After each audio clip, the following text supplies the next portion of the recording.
Hey everybody, today I want to share with you a build for OKW using the Feuersturm Doctrine and the Mechanized Headquarters. I'm sharing this build because almost all OKW players generally go with the Battle Group of Headquarters, and that might be a little bit tiresome for some of you, and maybe you want to try something new.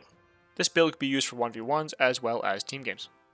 Taking a quick look at the commander here, first of all we get the Assault package, which allows your Stern Pioneers to upgrade with flamethrowers, and allows your Volksrangers to upgrade with MP40s, which also gives them access to the regular grenade instead of your fire grenade, and will also give them smokes.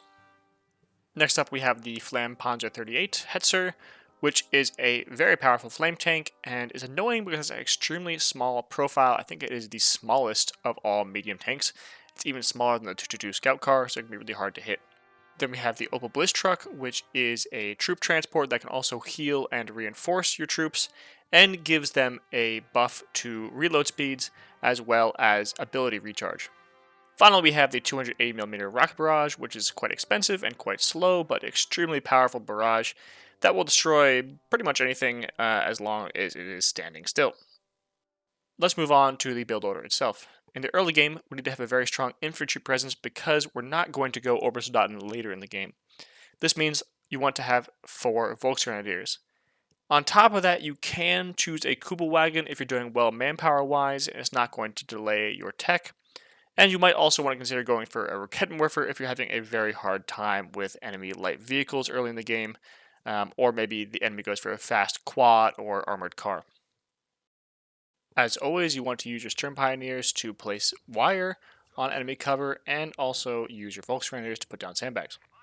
I recommend upgrading your Stern Pioneers with both the Flamethrower and the Minesweeper package if you have the munitions for it. You may also need to use the Pioneer medical boxes for healing.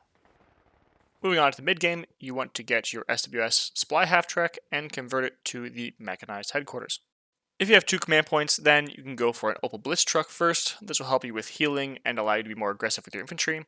If you don't have 2 command points yet, or if you just want to get your light vehicle out faster, you can then choose to go for a Lux or a Puma.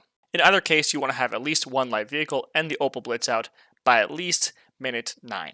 If you're feeling very aggressive and you have a good early game fuel control, I recommend going for the Panzer II Lux, as this will allow you to push your advantage. If you're on the back foot, however, and your enemy has already got out their own light vehicle, such as a T-70 or a US Stuart, I definitely recommend going with a Puma, as it will allow you to completely neuter those vehicles and push back. Next, I recommend getting a sport weapon. This can be either the Raketenwerfer, especially if you've gone for the Lux because you need some kind of anti-tank, or an MG34 if you're dealing with infantry blobs and you're really struggling with them. Double Blitz allows you to be very aggressive with your infantry, pushing points deep into enemy territory and reinforcing at the front lines. Be careful not to lose it though, as it will go down quickly to small arms fire, and you need it for healing for the rest of your game. The Puma is a highly mobile and versatile anti-tank vehicle that is not only useful against light vehicles, but also against mediums and even heavies. The Lux is an aggressive anti-infantry vehicle that can really help you push territory points together with your infantry. In terms of infantry upgrades, I generally recommend upgrading 3 of your Volks with the SCGs and only 1 with the MP40s to gain access to the smoke grenades. To move into the late game, you need to get another SWS Supply Half-Track and upgrade it to the Schwer Headquarters. I always do this in a safe location because losing your Schwer can mean losing the game. You then have 2 options with Feuersturm about what you want to do next. The safer and more recommended option would be to go with Panzer authorization and then churn out as many Panzer IVs as you can. The riskier option would be to skip Panzer authorization initially, get a Hetzer and a Raketenwerfer, and then do everything I just mentioned, i.e. get Panzer authorization and Panzer IVs. With this build, I generally don't go for Obersoldaten, only in the case that I've lost a Volk squad earlier and I need to replace it with something. Also, I want to mention that you should always have 2 Raketenwerfers in the late game, so if you don't have 2 Raketenwerfers at this point, make sure you build yourself a second one. The Hetzer is a very deadly anti-infantry weapon with a very small target size, however it's not very mobile, so you need to be careful with its positioning. You all of course know that the OKW Panzer IV-J is one of the best medium tanks in the game, and can go toe-to-toe with any enemy medium.